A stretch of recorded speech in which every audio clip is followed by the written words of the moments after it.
तो कक्षा 9 के मेरे प्यारे विद्यार्थियों, आज फिर से हम लोग उपस्थित हैं आपके सामने शब्द निर्माण पाठ के इस अगले वीडियो के लिए। प्यारे विद्यार्थियों, आप लोगों के पास शब्द निर्माण पाठ के 3 वीडियो पहुंच चुके होंगे। आपने उनका अवलोकन भी कर लिया होगा। 2 उपसर्ग के लिए और प्रत्यय के लिए भाग 1 आपको प्राप्त हो चुका होगा। आज हम चर्चा करते हैं हिंदी भाषा कक्षा 9 के लिए हिंदी भाषा पाठ शब्द निर्माण प्रत्यय, और ये प्रत्यय का है भाग 2। प्यारे विद्यार्थियों, अगर भाग 1 की चर्चा करें तो भाग 1 में हमने आपसे हिंदी के प्रत्ययों के बारे में चर्चा किया था। उसी समय हमने कहा था कि हिंदी के प्रत्ययों के बाद हम संस्कृत के प्रत्यय की चर्चा करेंगे। आज उसी बात की चर्चा आपके सामने आप देख सकते हैं कि संस्कृत के प्रत्यय के भी भाग और उपखंड हैं। यहाँ आपको विस्तृत चर्चा हम आपसे करेंगे। आइए देखते हैं कि संस्कृत या तत्सम। जैसे हिंदी में आपको तत्सम और तद्भव पढ़ाते समय हमने बताया था कि तत्सम का अर्थ होता है सीधे संस्कृत से जो आए हुए हैं, बिना किसी परिवर्तन के प्रयोग में हो रहे हैं, प्रयुक्त हो रहे हैं भाषा में, वो तत्सम कहे जाते हैं। इसी तरह यहाँ प्रत्यय में भी यही बात है। संस्कृत के ऐसे प्रत्यय जो सीधे सीधे हिंदी भाषा में प्रयुक्त हो रहे हैं बिना किसी बदलाव के, वो तत्सम प्रत्यय या संस्कृत के प्रत्यय कहलाते हैं। इसलिए यहाँ पर दोनों नाम हमने लिख दिया आपको समझने के लिए, संस्कृत के प्रत्यय या तत्सम प्रत्यय। संस्कृत में 2 प्रकार के प्रत्यय होते हैं। अब ये तो आप समझ गए तत्सम प्रत्यय इसको क्यों कहा जाता है। तत्सम प्रत्यय इसको इसलिए कहा जाता है कि ये संस्कृत भाषा से सीधे सीधे हिंदी भाषा में प्रयुक्त हो रहे हैं, इनमें कोई बदलाव नहीं हुआ है, इसलिए इन्हें तत्सम प्रत्यय कहा जाता है। देखिए, कह रहे हैं कि संस्कृत में 2 प्रकार के प्रत्यय होते हैं, अर्थात तत्सम प्रत्यय के 2 पार्ट हैं, 2 भाग हैं, 2 प्रकार के हैं तत्सम प्रत्यय। कौन कौन से? नंबर 1 कृत प्रत्यय। क्या है नाम है? कृत प्रत्यय। और दूसरा है तद्धित प्रत्यय। तद्धित प्रत्यय। आइए चर्चा करते हैं कृत प्रत्यय की। क्या है कृत प्रत्यय? परिभाषा के रूप में इसको समझते हैं। ऐसे प्रत्यय जो क्रिया के धातु रूपों के बाद लगकर, अब यहां बात आती है क्रिया के धातु रूप। क्रिया के धातु रूप, कुछ क्रियाओं का मैं नाम ले रहा हूं, आप समझिए। पढ़ना, लिखना, बोलना, चलना, हंसना। धातु क्या है? ये तो क्रिया हुआ। धातु है पढ़ना, क्रिया जो है वो पढ़ धातु से बनी है। लिखना क्रिया वो जो है लिख धातु से बनी है। बोलना क्रिया जो है वो बोल धातु से बनी है। इस तरह से जिन मूल धातुओं से, जिन मूल पदार्थों से क्रियाएं बनती हैं उन्हें धातु कहते हैं। तो फिर से एक बात ध्यान से सुनेंगे। ऐसे प्रत्यय जो क्रिया के धातु रूपों के बाद लगकर संज्ञा या विशेषण आदि बनाते हैं, संज्ञा या विशेषण आदि बनाते हैं, और जुड़ते कहाँ हैं? क्रिया के धातु रूपों के बाद। धातु रूपों के बाद कृत प्रत्यय कहलाते हैं। अब यहाँ नोट या विशेष है। नोट या विशेष हमने आपसे चर्चा किया था कि ऐसे ही नहीं लिख दिया जाता, बहुत ही कंपलसरी आपको होता है बेटा आपके लिए। नोट या विशेष अगर कोई चीज लिखी हुई है उसको आप ध्यान से देखिए। कह रहे हैं कृत प्रत्यय से बने शब्दों को कृदंत कहते हैं। क्या कहते हैं? कृदंत कहते हैं। कृत प्रत्यय से बने शब्दों को कृदंत कहते हैं। जैसे गए, ये गायक है, तो अक प्रत्यय जुड़कर गाय में अक प्रत्यय जुड़ा तो गायक हो गया। ता, ने में ता प्रत्यय जुड़ा तो नेता। अच्छा, एक बात आपको कंफर्म है कि नहीं? प्रत्यय शब्दों के बाद लगते हैं, उपसर्ग शब्दों के पहले लगते हैं। हमने आपको क्लू क्या बताया था? फार्मूला बताया था कि हिंदी वर्णमाला में उ स्वर है, पहले आता है, शब्द के पहले उपसर्ग लगेगा, और प्रत्यय का प्र वर्णमाला में बाद में आता है, और इसलिए शब्द के बाद लगता है प्रत्यय। तो ये कंफ्यूजन आपका दूर होना चाहिए। यहां हम उदाहरण में देख रहे हैं, पहले मूल क्रिया है, उसके बाद धातु है, उसके बाद ये, जैसे हार, ये हार प्रत्यय। होन में होना एक क्रिया होती है, तो होन में हार प्रत्यय लगा तो हो गया होनहार। अक्कड़ प्रत्यय यहां लगा है घूम में, घूमन घूमना धातु है घूम, तो अक्कड़ प्रत्यय लगा तो घुमक्कड़ हो गया। आवट क्या है प्रत्यय? प्रत्यय है आवट। लिख, हमने क्या कहा था, लिखना में नहीं जुड़ेगा ये प्रत्यय जो है। आप देखिए ये जो कृत प्रत्यय है ये धातु में जुड़ रहा है ना, तो लिखना तो क्रिया हो जाएगी, लेकिन लिखना क्रिया किससे बनी है? लिख धातु से बनी है, तो लिख में आवट मिल गया तो हो गया लिखावट। गोपनीय अनीय प्रत्यय, अनीय प्रत्यय, गोप में अनीय प्रत्यय लगा गोपनीय हो गया। दार प्रत्यय लगा है लेन, लेन में लेना क्रिया है लेकिन लेन धातु है, तो लेन में दार तो लेनदार।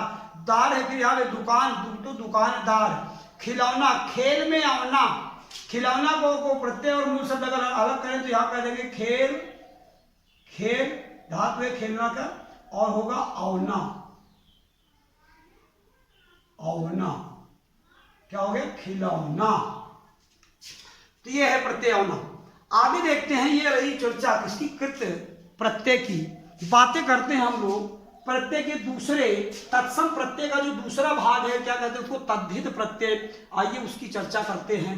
कह रहे हैं क्योंकि आपको ध्यान रहना चाहिए कृत प्रत्यय क्रिया धातुओं के बाद लगता है, लेकिन तद्धित प्रत्यय में क्या होता है? देखिए, ऐसे प्रत्यय जो संज्ञा या विशेषण या अव्यय, संज्ञा विशेषण या अव्यय आदि के बाद लगकर प्रायः संज्ञा विशेषण शब्द बनाते हैं। ये प्रत्यय मतलब तद्धित प्रत्यय जो है वो संज्ञा शब्द बनाता है या विशेषण शब्द बनाता है? जुड़ता किसके साथ है? जुड़ता है ये संज्ञा शब्दों के बाद जुड़ जाता है, विशेषण शब्दों के बाद भी कभी कभी जुड़ जाता है और कभी कभी अव्यय शब्दों के बाद भी जुड़ता है। जबकि कृत प्रत्यय क्रिया के बाद जुड़ता है।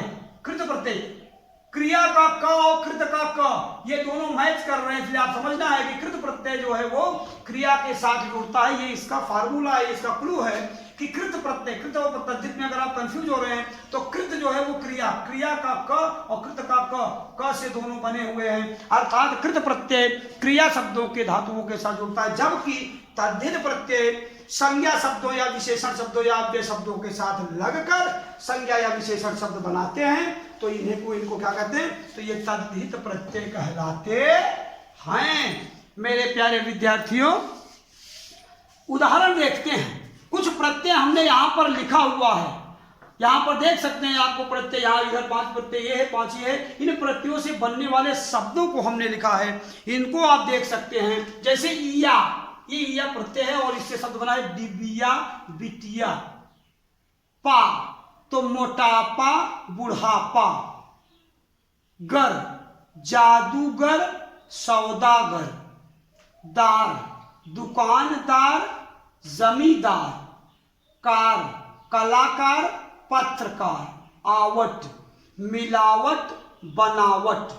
वाला ये कौन सा प्रत्यय है? वाला। प्रत्यय शब्द के बाद जुड़ेगा तो चाय, चाय संज्ञा शब्द है, चाय के साथ जुड़ा वाला तो हो गया चाय वाला। तांगे वाला। पन बच्चा में पन है, बच में पन नहीं my dear student, be careful. ये शब्द है बच्चा और प्रत्यय क्या है? पन, तो हो गया बचपन। आगे देखेंगे अपनापन, अपना में पन लगा जुड़ा है तो पन हो गया बचपन, अपनापन। एरा प्रत्यय है चचेरा, चाचा में एरा लगा चचेरा, मामा में एरा लगा ममेरा, मौसा में एरा लगा मौसेरा। आना, आना प्रत्यय देखिए, साल में आना लगा सालाना, रोज में आना लगा रोजाना। आई पढ़ में आई लगी पढ़ाई, लिख में आई लगी लिखाई, अच्छा में आई लगी अच्छाई। ये है मेरे प्यारे विद्यार्थियों, ये रहे कुछ उदाहरण। ध्यान से इन उदाहरणों को, इन बातों को आप पढ़िएगा ध्यान से। कुछ उदाहरण आपको अपने से भी बनाने होंगे, अभी हम लोग जो कार्य की चर्चा करेंगे। आइए एक दूसरे प्रत्यय की बात करेंगे। मैं यहाँ पर आपको श्योर कर देना चाहता हूँ, आपको कन्फ्यूजन नहीं रहना चाहिए कि विदेशी या आगत प्रत्यय, प्यारे विद्यार्थियों, विदेशी या आगत प्रत्यय कतई ये तत्सम प्रत्यय या संस्कृत के प्रत्यय का भाग नहीं है। संस्कृत के प्रत्यय या तत्सम प्रत्यय के केवल 2 भाग हैं, नंबर 1 कृत प्रत्यय, नंबर 2 तद्धित प्रत्यय। यहां पर हम विदेशी या आगत प्रत्यय की चर्चा आपसे कर रहे हैं, जैसे उपसर्ग में भी हमने चर्चा किया था। तो आपने देखा उपसर्ग में भी देखा आपने कि वो हिंदी के उपसर्ग, संस्कृत के उपसर्गों की संख्या बताई गई कि उनकी संख्या 22 है। बाद में वहाँ आगत उपसर्ग की बात की गई, विदेशी उपसर्ग की बात की गई। उसी तरह से मेरे प्यारे विद्यार्थियों, यहाँ हम लोग विदेशी या आगत प्रत्यय की चर्चा करते हैं। कह रहे हैं, देखिए क्या कह रहा है, ये कह रहे हैं कि ये प्रत्यय, ये मतलब मैंने कौन से प्रत्यय, विदेशी प्रत्यय या आगत प्रत्यय क्या होते हैं, उर्दू फारसी के शब्दों के अंत में जुड़ते हैं। ये कंडीशन है, ये शर्त है कि आगत प्रत्यय या उर्दू के प्रत्यय या विदेशी प्रत्यय उर्दू फारसी शब्दों के साथ ही जुड़ते हैं, ये तत्सम शब्दों के साथ नहीं जुड़ेंगे।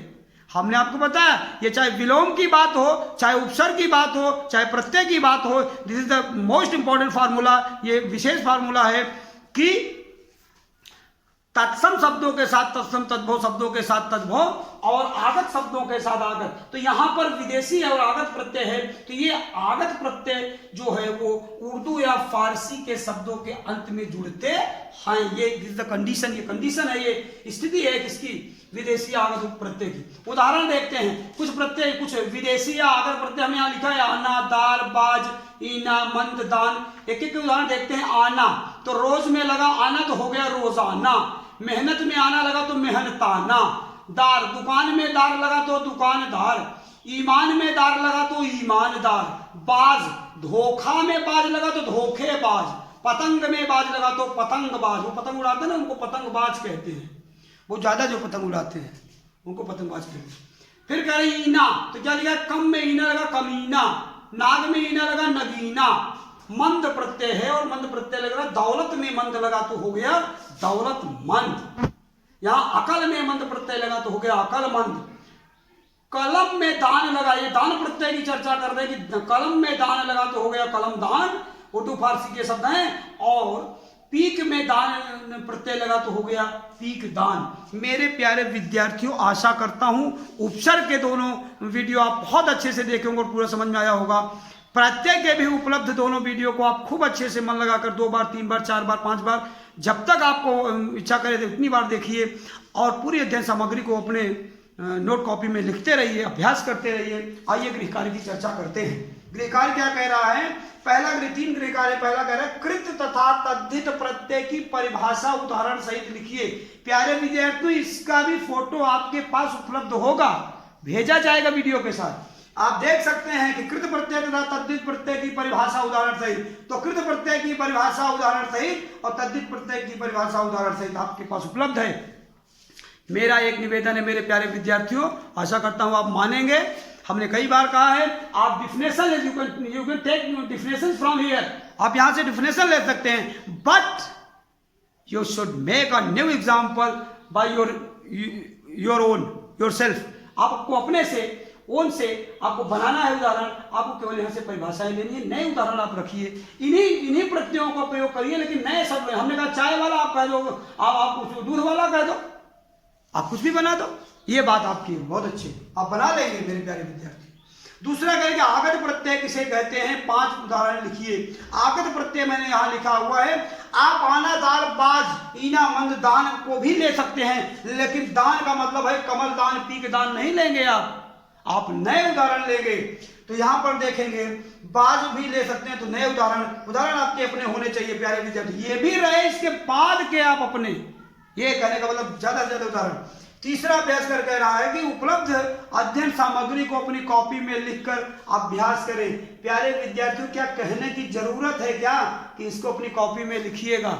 आपको अपने से समझना चाहिए कि कितने महत्वपूर्ण बिंदु हैं इसमें आपके लिए। प्यारे विद्यार्थियों, खूब अच्छे से सुनिएगा वीडियो को और अपनी अभ्यास कॉपी में लिखिएगा, याद करिएगा, खूब अभ्यास करिए। ग्रामर है, यहाँ रटने की जरूरत नहीं मेरे प्यारे विद्यार्थियों, ये बार बार सुनिए और इसका अभ्यास करिए, आप बहुत अच्छे विद्यार्थी बन जाएंगे। डेली का काम डेली। तो ये रही आज की चर्चा, मिलते हैं इसके बाद के अगले वीडियो में और देखते हैं। प्यारे विद्यार्थी, मैं बताना चाहता हूँ उपसर्ग और प्रत्यय का एक साथ प्रयोग, कुछ ऐसे शब्दों की बात करेंगे, उपसर्ग और प्रत्यय को मिलाकर एक अच्छी चर्चा, एक लास्ट वीडियो इसके लिए। शब्द निर्माण उपसर्ग और प्रत्यय को कंबाइन करके मैं अगला वीडियो देने वाला हूँ। तब तक आपके लिए अभी के लिए इतना ही, मिलते हैं फिर, तब तक के लिए धन्यवाद।